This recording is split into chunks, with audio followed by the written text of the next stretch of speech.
Dear students, good morning. Welcome to the fifth day of the 5-day online workshop on creative thinking and academic writing, jointly organized by Office of the Dean Research and Consultancy in collaboration with Center for Professional Development of Urdu Medium Teachers, Maulana Azad National Urdu University. Today we have with us as resource person Professor Usha Raman. Professor Usha Raman is currently working as Professor, Department of Communications, Sarojini Naidu School of Arts and Communication, University of Hyderabad. She obtained her master's in journalism and PhD in mass communications from University of Georgia, USA. She moved into academics after working for nearly 2 decades as a freelance journalist and as health communication practitioner. Her teaching interests include news reporting and feature writing, specialized writing in the areas of science, technology, environment, and health, feminist media studies, and science communication. Her research has been in the fields of cultural studies of science, science and health communication, clinical and patient communication, children's media, popular feminism, and digital culture studies. She is recipient of the prestigious Fulbright Nehru Academic and Professional Excellence Award by United States India Educational Foundation in the year 2016 and also International Research Collaboration Award by University of Sydney in 2013. She is an honorary fellow of the George Institute for Global Health and a member of the Ethics Committee of L.V. Prasad Eye Institute. She is editor of Teachers Plus, a monthly magazine for school teachers in India, and writes a fortnightly column on learning skills for the Hindu Educational Plus. Now I request Professor Usha Raman to come onto the virtual platform to deliver her lecture on the theme Reaching Different Audiences with Academic Research. Ma'am, welcome. Thank you so much. Thank you. Thank you so much for having me. Thank you to Salma and to the IMC team for reaching out and asking me to do this lecture. I have been writing in various forums for many years. So for me, it seems what I've learned is that it's really important to be able to go across different platforms to speak to different audiences. And I think that's a really important skill for academics and researchers to cultivate. So let me just open my presentation. I hope everyone can see it. Yes? Yes, ma'am. Yeah, so what I'm calling this is Horses for Courses. And just to explain the title a little bit, we have to choose our method of communication, the kind of language we use, the scope of what we say, depending on the audiences that we want to reach. And I think it's useful right from when we start doing research to think about different audiences that we want to reach. And typically, I think what we do is we have a very narrow focus. We only think about reaching out to our peers and also to our students. But there are many other audiences. So hopefully what I will do in the next 45 minutes to 1 hour is to take you through some of these strategies. Now, I do understand that, the past week, the past 4 or 5 days, you have been listening to many experts talking about different kinds of writing and different approaches to writing. So, I apologize if there's some overlap between what they've said and what I have to offer. But hopefully the repetition will only be productive. So, if we think about the role of academic research, usually we think about it as being, for the university. As we are within the university, we tend to think of our audience as also being within the university. But I think all of us here, well, speaking for myself and also MANUU, we are in public institutions, right? We are in institutions that are funded by the government, funded by taxpayer money. And therefore, we have also a responsibility to reach not only our academic peers, but also other audiences. So if you think about the public role of academic research, which is knowledge creation and teaching, we can think of 3 broad areas that academic research should fulfill.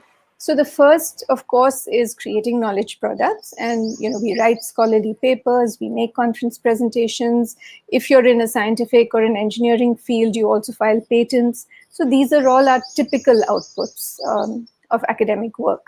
But then there is also policy interface, right? So, there are a lot of academics particularly those in fields like economics, political science, even sociology, rural development. They all play quite an important role in informing policy, in moving policy, in working with government and public institutions to move public policy.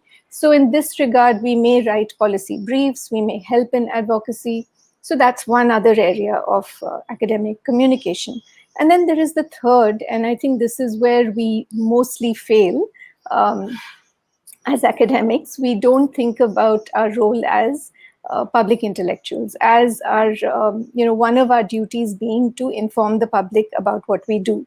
And I think you had already someone speak about journalism. And I know, for instance, that Professor Farooqi herself does a lot of writing in the public space. She writes for Siyasat and so on. So I think it's a very important activity that we need to engage in, that we do writing, we do speaking that reaches out to a broader public. So as an organization, as a university, as individuals, we have to take a role in reaching out to common people, to people outside the university system.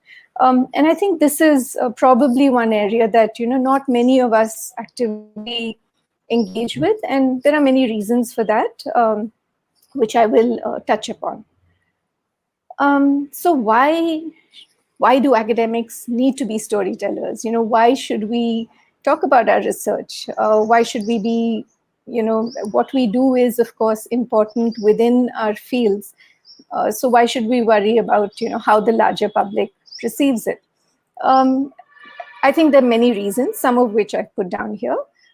So there is, this huge public investment in academia and research, right? So our salaries, our infrastructure comes from the public domain. So I think there's a responsibility to return to that domain.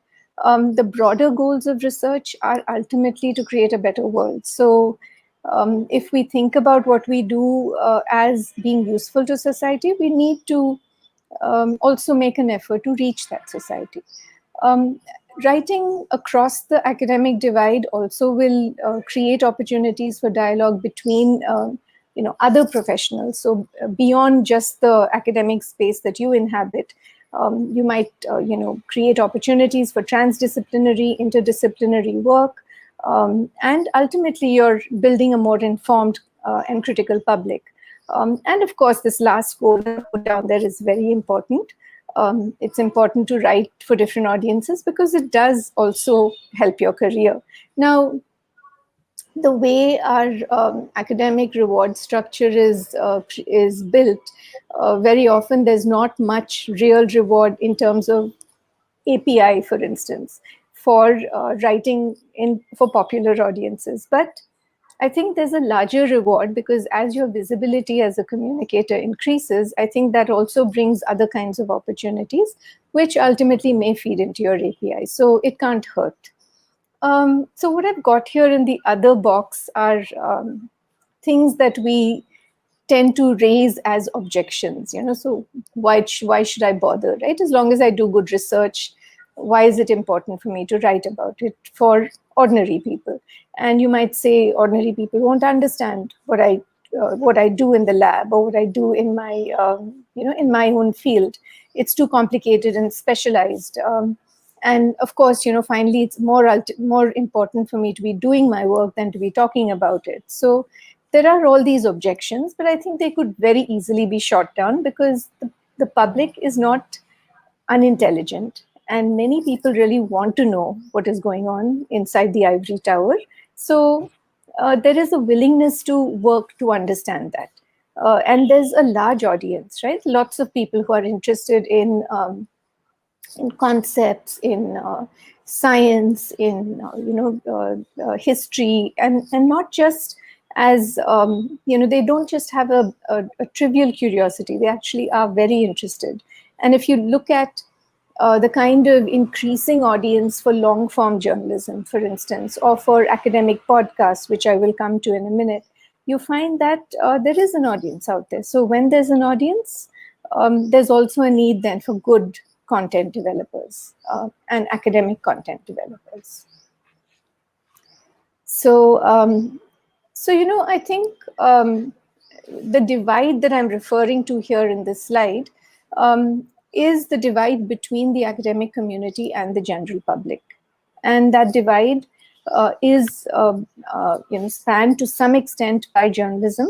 You do find journalists who write stories about what goes on in the media, what goes on in academia. But I think even more importantly, it's important for us as researchers to learn to tell the story of our own research. So this picture that I have here is from a couple of months ago when there was this whole thing about Jupiter and Saturn being very close together, and if you went up in the evening, you could see the planets close together. In fact, you could even see the moons of Jupiter. And to think about it, it's a science story, right? Who would be interested in it? Only science geeks. But then you found that Instagram, Facebook was flooded with pictures of people who actually took the time to go up onto their terrace to look at the planets and, to experience that wonder. And I think that happened because there were a lot of scientists who explained the phenomenon. There were lots of stories in the media about it. So there are these moments where there's a connection between what goes on in laboratories and the popular imagination and curiosity. Us to exploit those moments and use those opportunities to write about the things that we work on when there is an opportunity to do so. And I think it's important for us to be able to speak to different audiences. And, I'll talk about what these different audiences might be in a moment. But to be sensitive to the fact that different groups of people may have a different way of understanding and a different need for the kind of information you have to provide.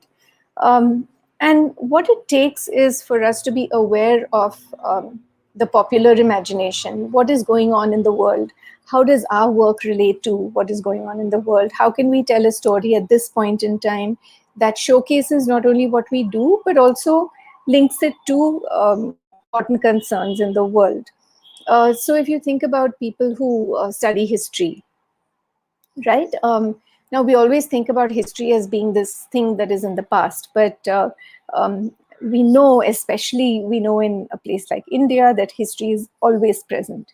And there's always a need to speak to the politics of the moment with a historical mindset. And so if you're an academic who works in a field like sociology or history or anthropology or media studies like me, you constantly find ways in which your research actually speaks to current events and helps clarify it, so that if there are polarized opinions, you can maybe do something to alleviate that polarization. And then, we have to do all this by speaking in simple ways, breaking things down to the basics, but of course without getting too basic, because you don't want to lose nuance either. So I think it was Einstein who said, it's important to be simple, but not too simple, right? So how do you do that? How do you talk to an audience in simple words without losing the nuance of your field? And that's the challenge. So, when we talk about communication, we're talking about that point when we have already done research. So no question that the research itself, the work itself is extremely important, is all important. But once you've done a certain amount of work, once you've reached a point where you feel like you have something to talk about, then that's the point at which communication becomes important. So typically, when we are working on a research project or a study, we tend to ask the question, so where do we publish, right? Now that I have something to talk about, where do we publish? Which parts of my research do we want to publish? If you're working in a science field or in health, you may have a protocol. So there are different stages at which people publish, right? So when you have a protocol, you can actually publish the protocol. Then when you have your methodology, you could do a methodology paper. When you have your findings, you may have 1 or 2 papers, depending on how large your study is. So you have to think about what pieces of the research do you want to publish and where do you want to publish it. And the kind of decisions that you make are based on probably access to the journal, and the impact factor.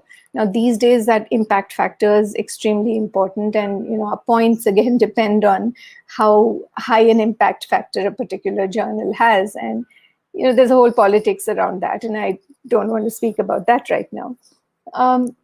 But these are the usual questions we ask, right? So what I'm saying is that we should actually be asking some slightly different questions, which is, who do we want to reach, right?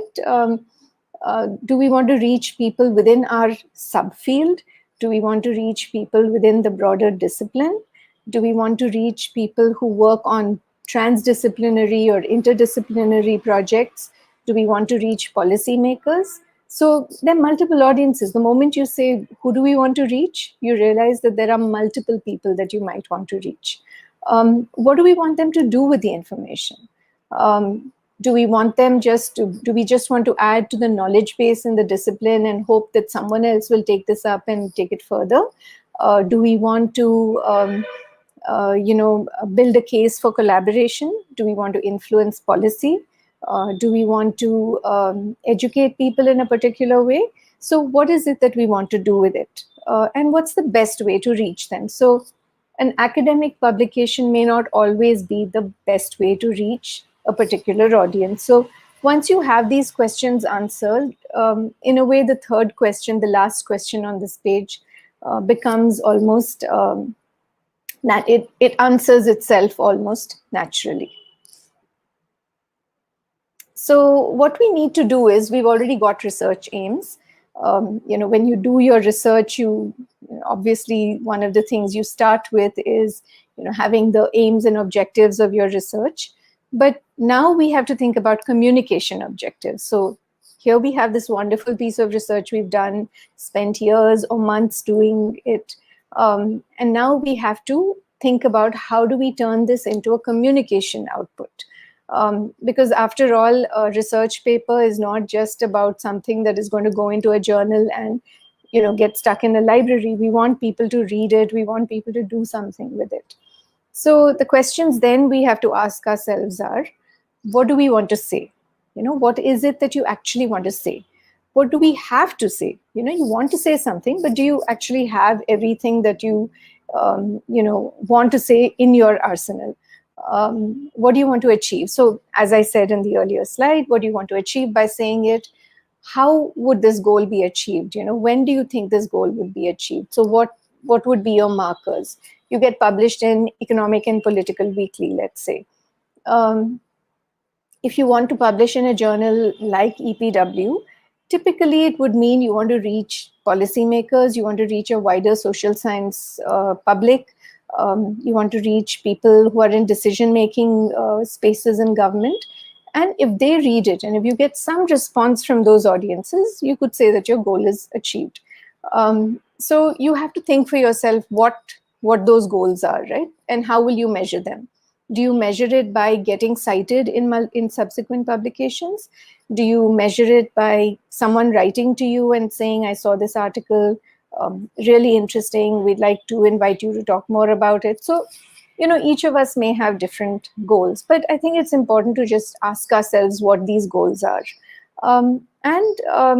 Depending on what this goal is, you think about who would be the key audience you want to reach. And again, that last question, what's the best way to reach them? So if you want to reach policymakers, maybe publishing in a disciplinary journal is not the way, even if the impact factor is higher.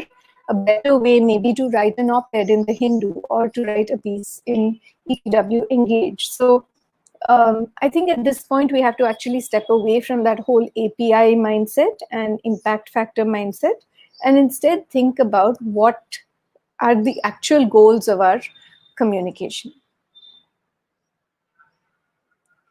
So now we come to, who are these audiences, right? I mean, that was actually the purpose of this whole talk. How do we think about audiences, and how do we then tailor our communication to these different audiences?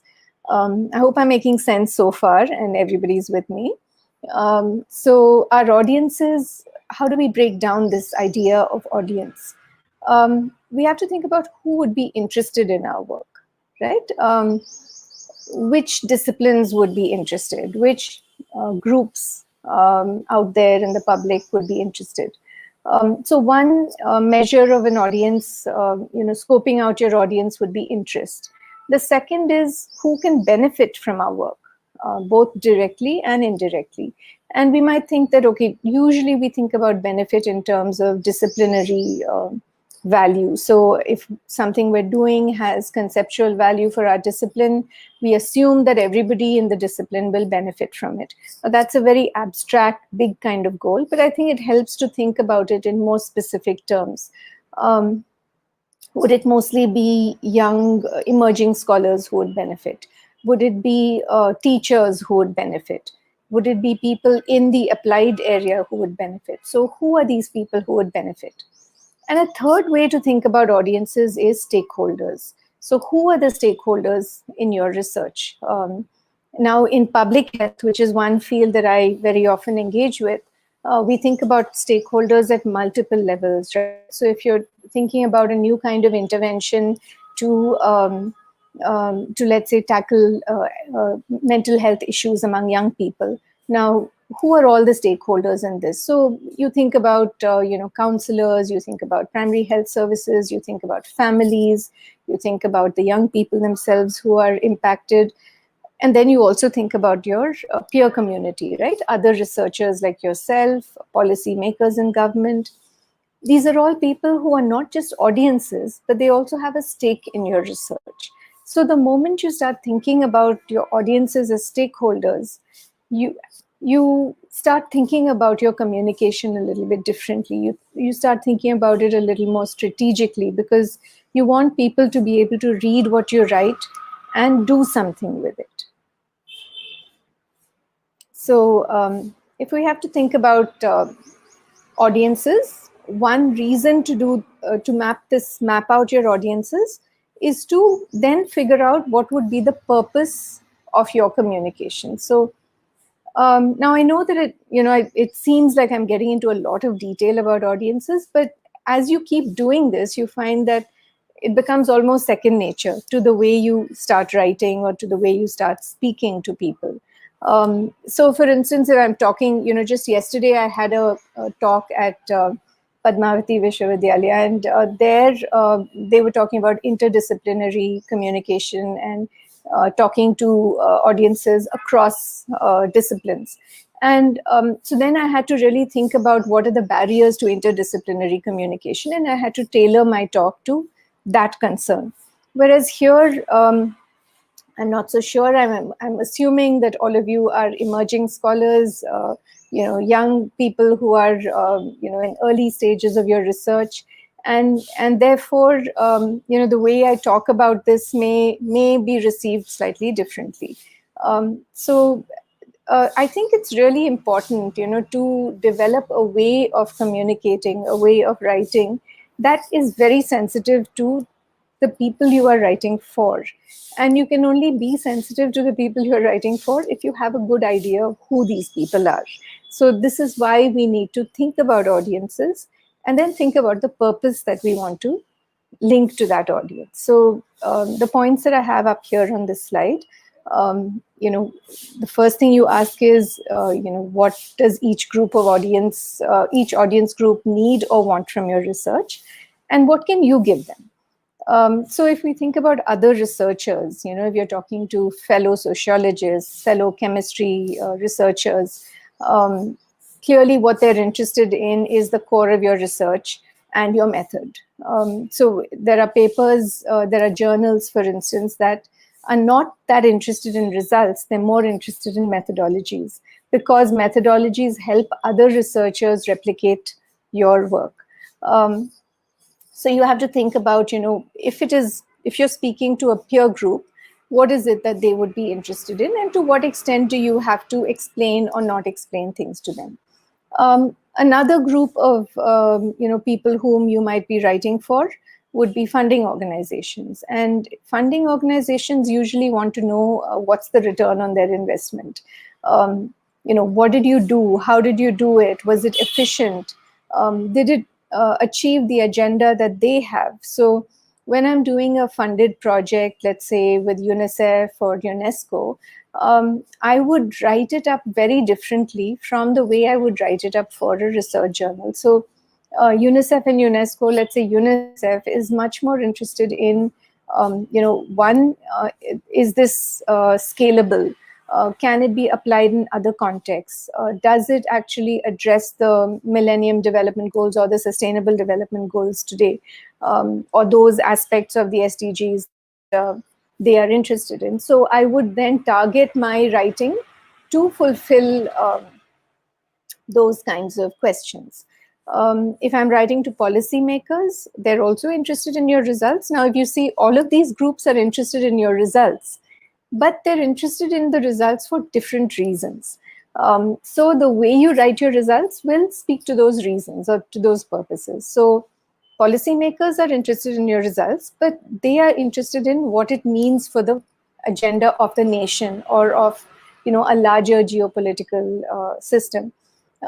If you're talking about communities, citizens, they want to know what it means for their lives, right? So if you think about, vaccine research, right? So as an end beneficiary of vaccines, my interest is not so much in, the process of research or the science of, a particular kind of vaccine. I'm just interested in what it will do to me, and what it's going to cost, what it'll do to me, whether I'm going to have any after side effects, etc. So the way in which someone who researches that writes it up for me would be very different from the way they write it up for a pharma company or for a funding organization. And then, of course, media. And I'm not going to spend much time on media because I think you'll have had quite a few people talk already about how media can be used for communication. But they are often interested in, again, questions of impact. They're interested in questions of human interest, and so on. So what it means for the larger public. So I think as a communicator, as someone who's communicating your research, it helps to be really clear about who you're talking to and profile that audience a little bit. What do they want from you? Why are they talking to you? How can you make your work interesting and relevant to them? So a little bit of repetition here, but we need to really think about understanding our audience. And this first thing that I've put here, it's something that people in literary criticism talk about a lot, about writerly texts and readerly texts. And a writerly text is nothing but a text where you are focused on what you want to say.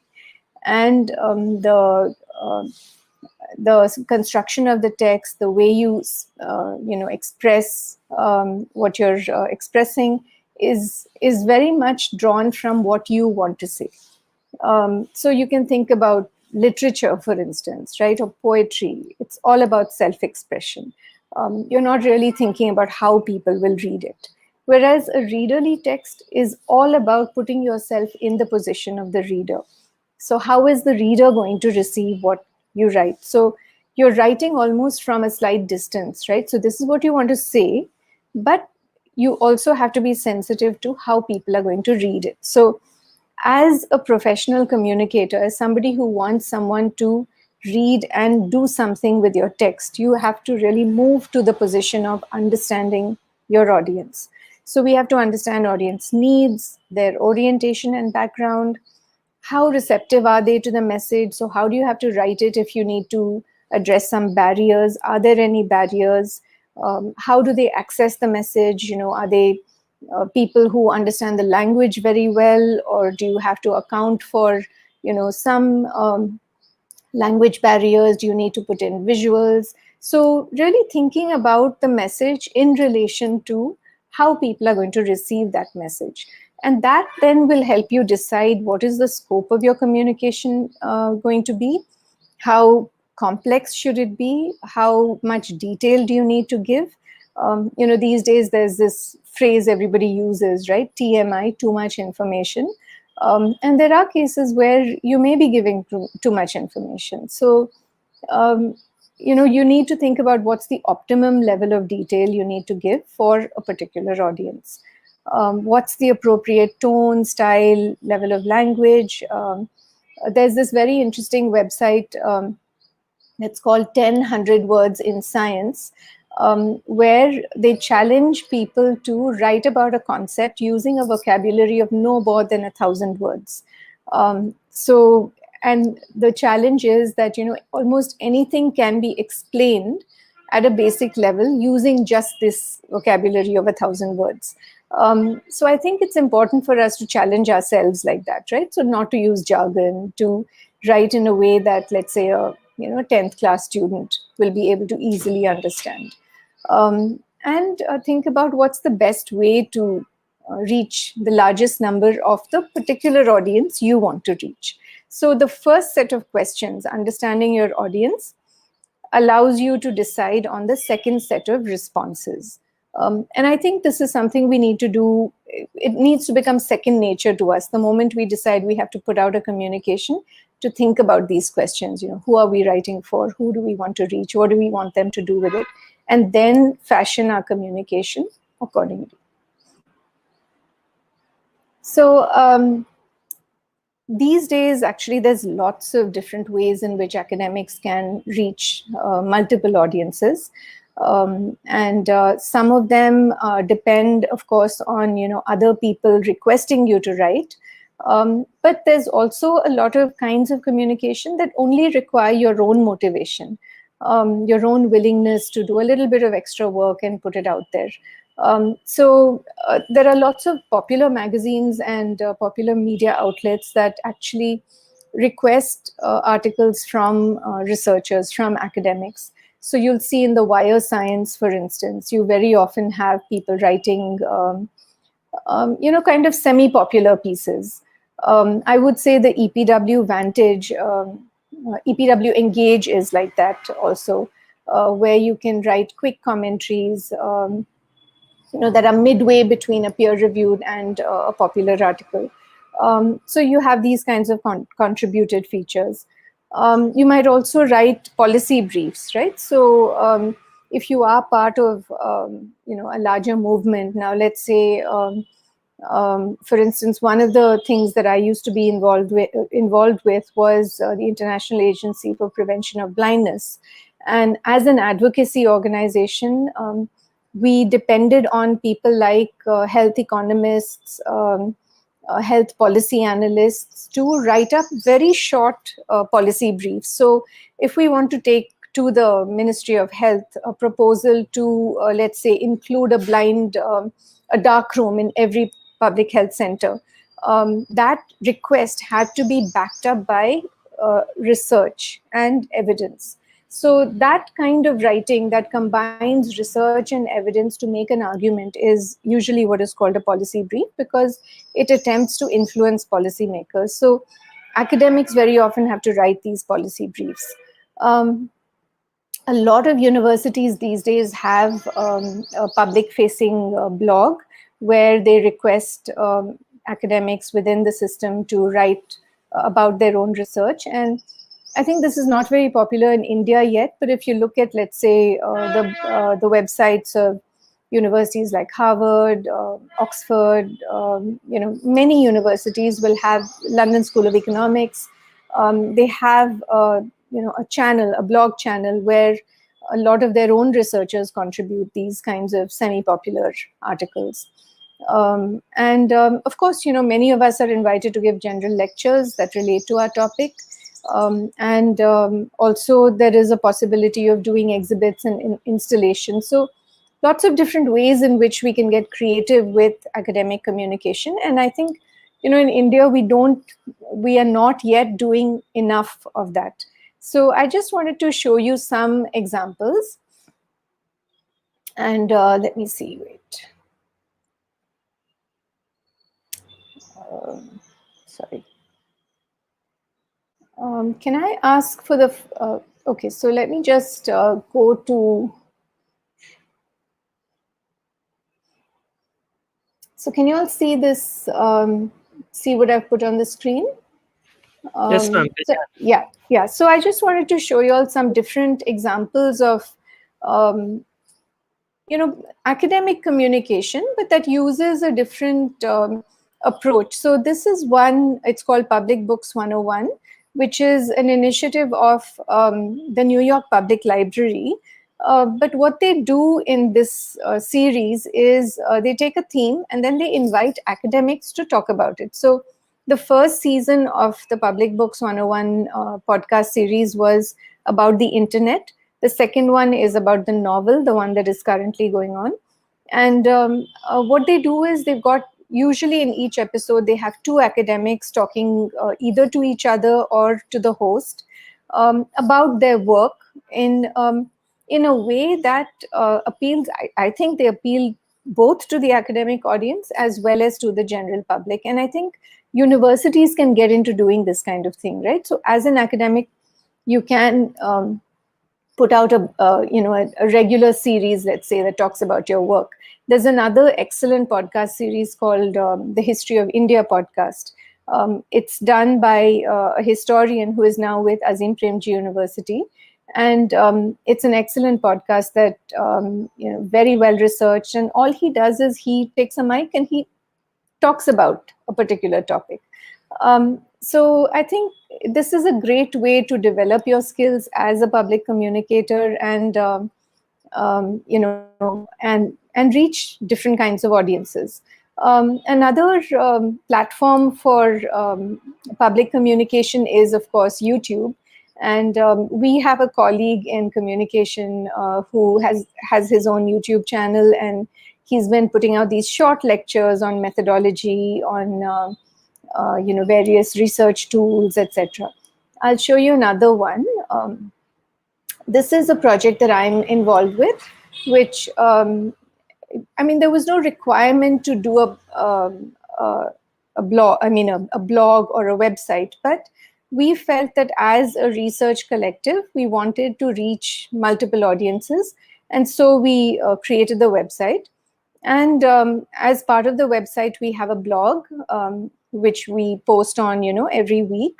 It's an academic project, it's an activist project, but it has academic outputs. And so we hope that this will reach multiple audiences. Let me show you another one like this. This is called Childhood Publics. It's an anthropology project, and they also started a website. And on the website, they have something about the project. They have a blog. They talk about their various, they have their archives where they have materials from the project, and show people how they've done it. So it's very much an academic project, but they want to reach a wider public with their academic research. Then the last one I'll show you is the Bangalore Science Center, Science Gallery. Now, this is an interesting kind of academic, quasi-academic communication. And increasingly, you're finding there's a lot of collaborations between academics across fields and these public outreach efforts. So the Bangalore Science Gallery most recently did this big project called Phytopia, which was about biodiversity, ecosystems, and in the broadest way possible, right? So they involved people from botanical history, from ecology, from environmental science, from history, history and sociology of science, and they did multiple things. They did a podcast, they did an exhibition, they did videos, they did online discussions. So who gets called to be on these things? It tends to be people who are in academia, but who have a real interest in reaching, in public outreach. So as an academic, I think if you really want to have impact, you need to be able to think of how your work will reach the widest possible range of the population. Because after all, we're doing the work we do because we believe it has some relevance to the world, right? So So yeah, so I think it's really important to think about these different ways of reaching out. So as I said, podcasts, giving public talks, writing a newspaper column. I mentioned, of course, Salma has very often writes, but the one I was going to point to here is Professor Balasubramaniam, who writes a column in the Hindu, speaking of science, and he's been writing it for now, I think, almost 35 years, every fortnight. Used to be every week, and now it's every fortnight. And he's an academic, he's a researcher, but he's, a great popular commentator, and he's, I think, a wonderful example to emulate. And I think we can do that in any field. It doesn't have to be in science. I think in social science as well, right? Many areas in which we can find ways to reach the general public.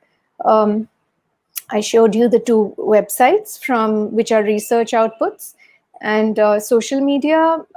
Both Twitter and Facebook and Instagram are great avenues for publicizing short research output. So let's say you write a research paper that has some public relevance.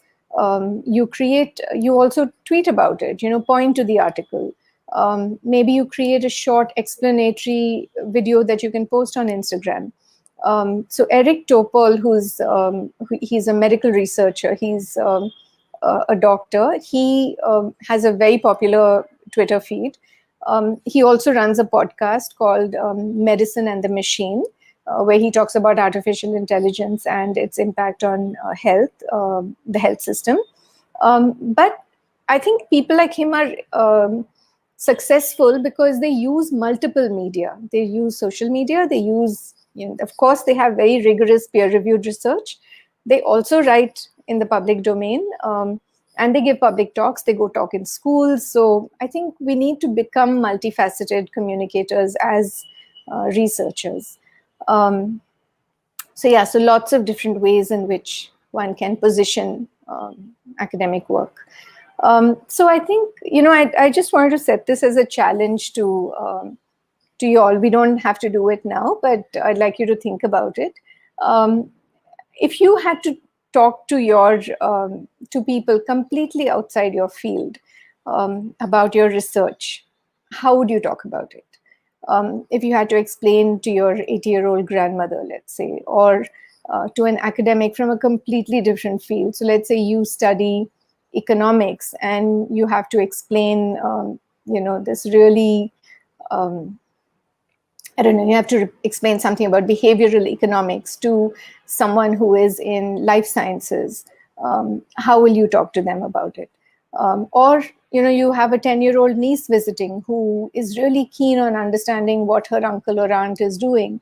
And you have to tell her what you do without being patronizing, without being simplistic, and yet keeping it interesting. So it can be a challenge. So I would say this is a great way to think about, think about audience, think about purpose, and think about the scope of your communication. And if you can do this, you can probably talk to anybody about your work.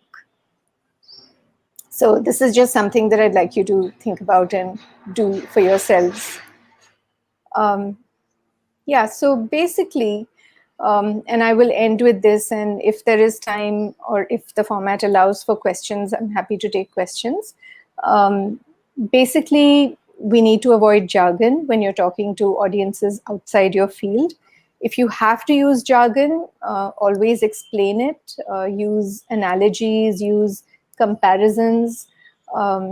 So this morning I was listening to a news item about food wastage, and apparently food wastage has become a huge problem. And one of the ways in which this environmental scientist explained the volume of food that was wasted every day is that if you put it into, or maybe it was the volume of food wasted in a year, I forget the time scale. If you put it in trucks and lined up the trucks end to end, it would go entirely around the world. That much of food is wasted, on a monthly basis, I think. So the moment you're able to explain it like that, rather than saying, so many metric tons of food, doesn't make any sense, right, to your imagination. So how do you explain something like this in a way that people will immediately understand using everyday language? And I talked about this website, and I think you all should take a look at it. Don't confuse lack of scientific knowledge with lack of intelligence. I mean, everybody is intelligent in different ways. We just have to figure out how to tap into that intelligence. What is it that we should say so that it sparks that connection in them? How do we connect our work to life, to other concepts, to contemporary issues? Can we use humor? Humor is always great. And always use humanity, right? So all the work we do, even if we're doing theoretical mathematics, has something to do with everyday life. So the rule, the golden mean, pi, for instance, right? It's this strange number, but then you can make that number real by looking at proportions in everyday life. And so how do we do it? How do we talk about our work to different audiences in ways that those audiences will respond to? So number one, know the audience. Number two, know your purpose. And number three, think about how you connect the two to your research. So I will stop there and take questions. So I thought, you have to have a presentation with, some cute things in them. So those are my cats. Not my cats, but cats that I saw. Okay. Thank you, ma'am. Thank you so much, Yeah. ma'am. We have a couple of questions, ma'am. Yeah, sure. Let me just close the presentation. Sorry. Yeah, so do I stop screen sharing? How do I do this? Yes, ma'am. Yes, ma'am. You can stop screen sharing. Okay, great. Yeah. Yeah. And the first question is, given the times we live in, how can scientists or researchers cut across fake news to get through to general audiences? For example, COVID-19 vaccine hesitancy. Okay. So, there are a couple of ways to answer this question. One, of course, is that vaccine, and this is something I heard from a specialist actually, that rather than dismiss the question and say, you're stupid, why should you be hesitant about taking the vaccine? It's important to understand where that hesitancy comes from, and then address the source of the hesitancy. So with information. So I think instead what we tend to do is, again, we jump to giving explanations without understanding the reason why people are asking for those explanations. So where does the hesitancy come from? Does it come from an experience that the person has had? Does it come from overexposure to the wrong kinds of information? Does it come from a distrust in the government or in public institutions? And accordingly, we give information that addresses that particular aspect of the hesitancy. So that is one, understanding where these fears and hesitancies come from. The other is, how do you counter misinformation? Giving information in the absence of information is one thing, but giving information in the presence of bad information is a huge challenge. Because how do you get people to understand that this is bad information or misinformation and then give your information? So that becomes a challenge. And I would say it's not something that can be solved in overnight.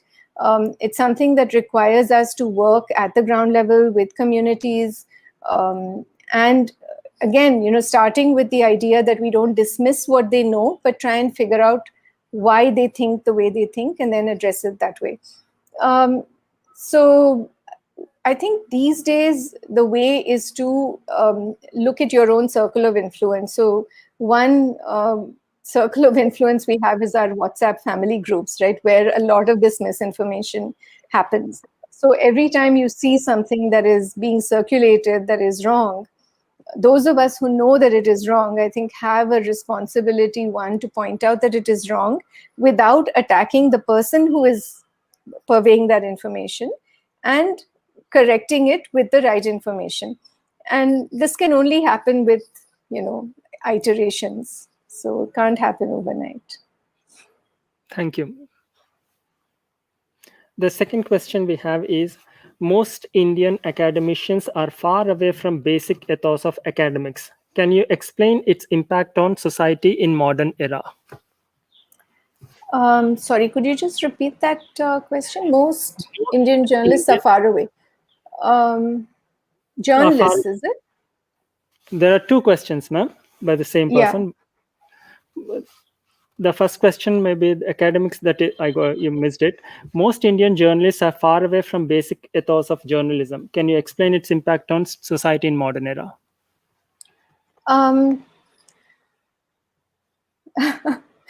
It's a complex question.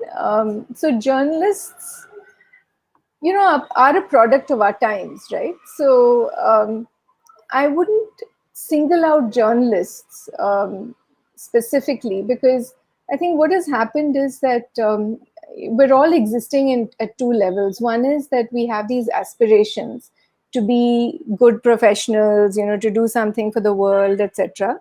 And then on the other level, there is this system, what we call the system, that demands a certain way of doing things that is often very different from the way we know how things should be done. And there's often, most people don't have the courage or the sensitivity to bridge that gap. Now, I know I'm talking at a very conceptual level, so maybe I can bring that down back to reality. So journalists are divorced from the ethos of journalism. It's because they see examples around them of poor journalism, and they're not being shown enough examples of good journalism that is getting rewarded.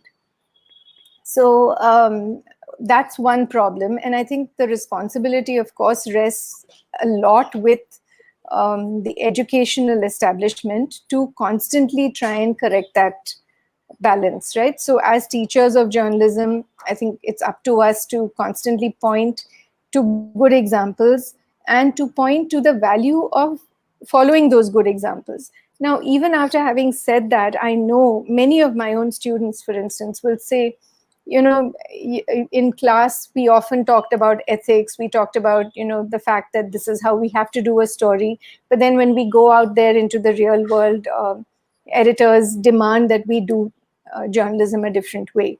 Now, some of them will have the courage of conviction to stick to their principles and remain good journalists. But many others very often will find themselves constrained and not able to follow those principles of journalism. And I think you'll find the same not only in journalism, but even in business schools, in other spaces as well. So I think, I don't know that I have an easy answer to this, but we have to keep trying, and we have to keep trying in educational institutions and in our parenting, in our school systems, to show that a different world is possible if you make it possible. I don't know. Big question. Yeah. The next question is, when we want to address issues related to differently abled people, how to reach the general audience without sympathizing the issue? Without sympathizing? Yes, ma'am. I guess I can interpret that question to mean without being patronizing, right? Oh.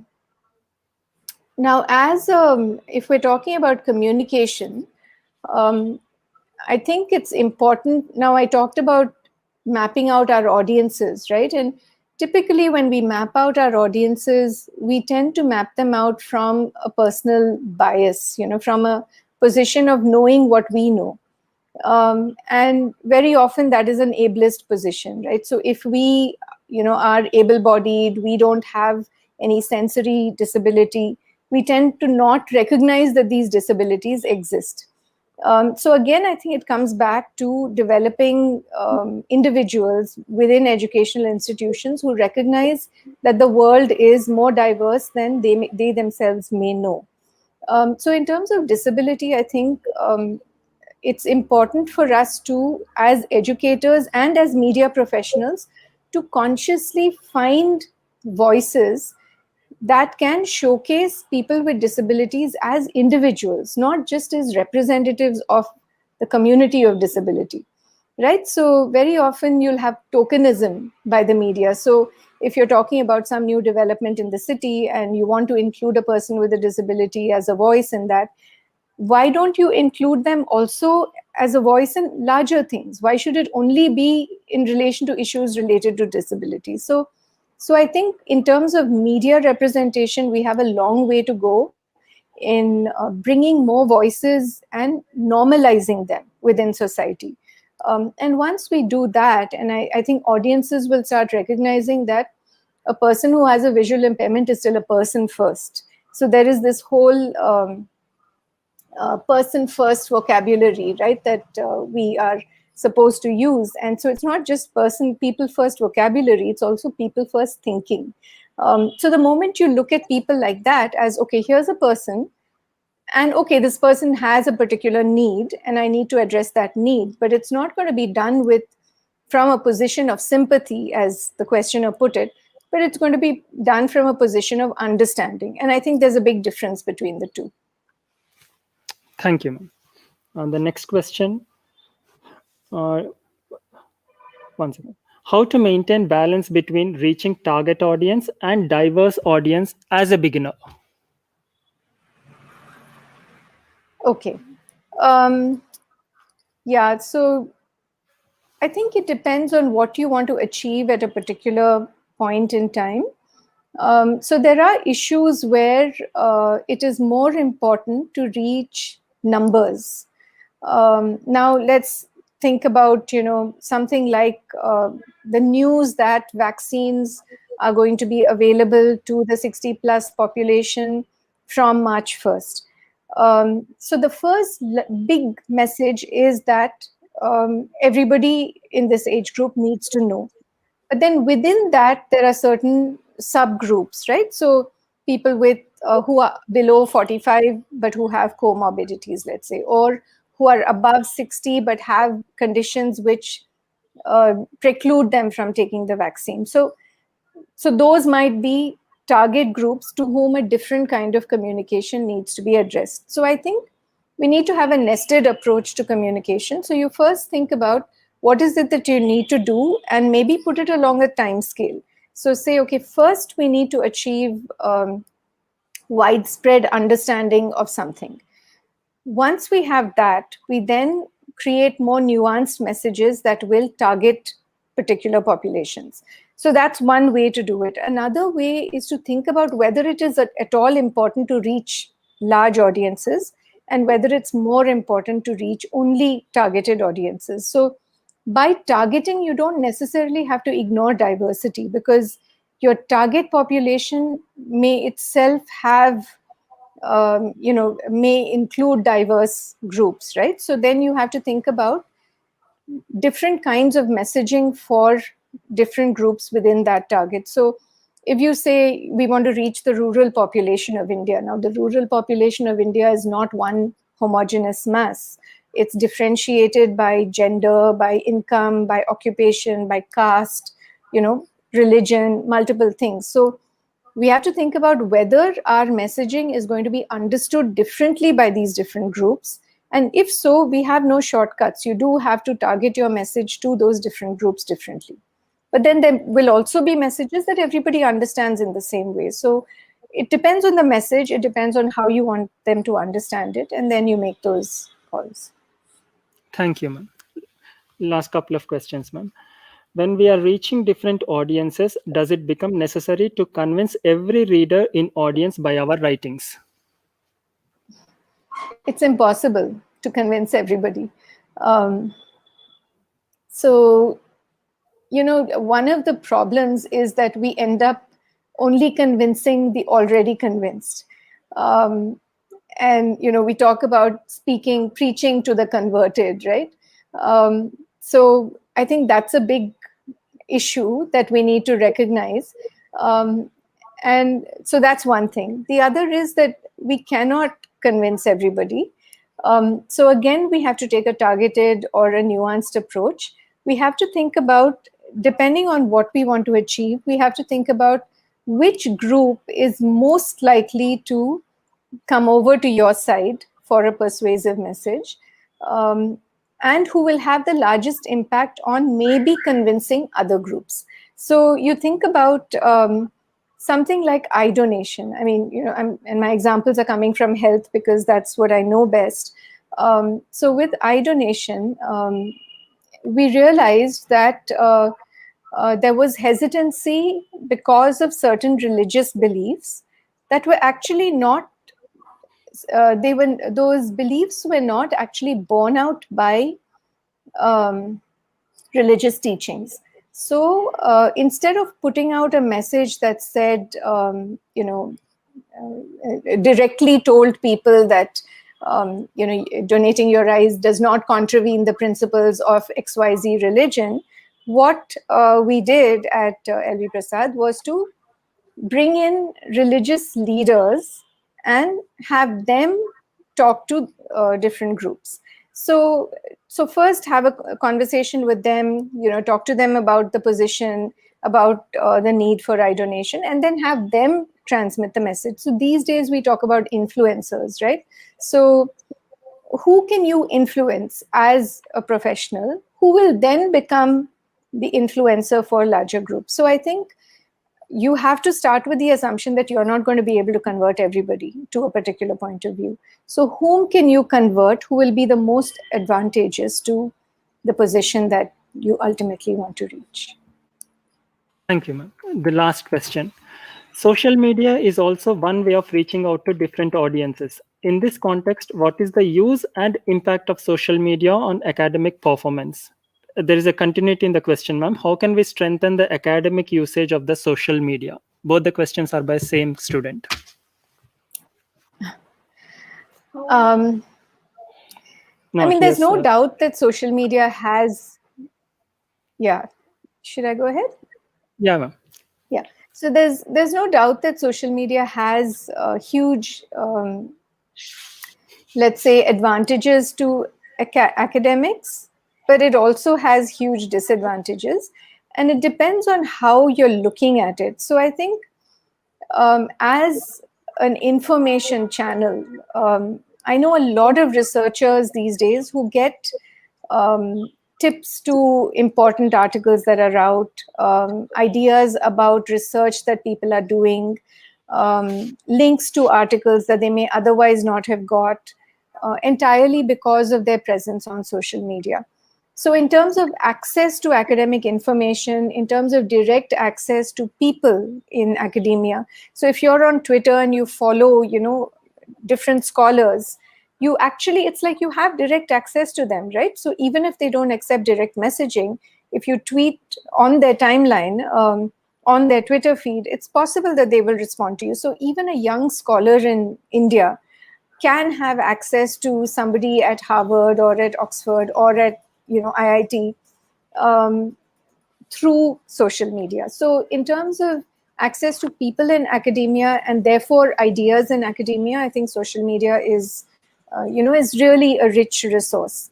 On the other hand, it takes fairly critical and well informed and disciplined social media use to not be carried away by it. So you have to decide, let's say, so yesterday again, I was listening to this doctor, I think Eric Topol actually, who said that he just spends 10 minutes in the morning on Twitter and then again about 20 minutes in the evening on Twitter to get a sense of the conversations around COVID research in his field. And he says he would never be able to do that without social media, right? Unless he was attending a conference somewhere to listen to so many voices. So in that way, I think if you use social media in a very targeted, strategic way, there's a lot to be gained by it. In terms of our own visibility, I think, if you put your research and links to research out there on social media, you are likely to get responses that you may not get otherwise. Now, if you think about even networks like ResearchGate or Academia EDU or LinkedIn, these are platforms where you can post your research and make it accessible to different people and therefore make it more visible. So both in terms of visibility and in terms of access to research. I think social media is a great resource, but it can be a rabbit hole. And by that I mean you can just endlessly scroll and forget the purpose for which you first came there. Yeah. Thank you, ma'am. Thank you for such an elaborate lecture on reaching different audiences with academic research. And thank you for answering questions of our students. And it was wonderful, ma'am. We are grateful for the time and effort you took to share your thoughts with us. Thank you so much, ma'am. Thank you. Welcome. Enjoyed it. We'll be in touch, ma'am. Okay. So should I leave the meeting? Yes, ma'am. Yes, you can. Thank you.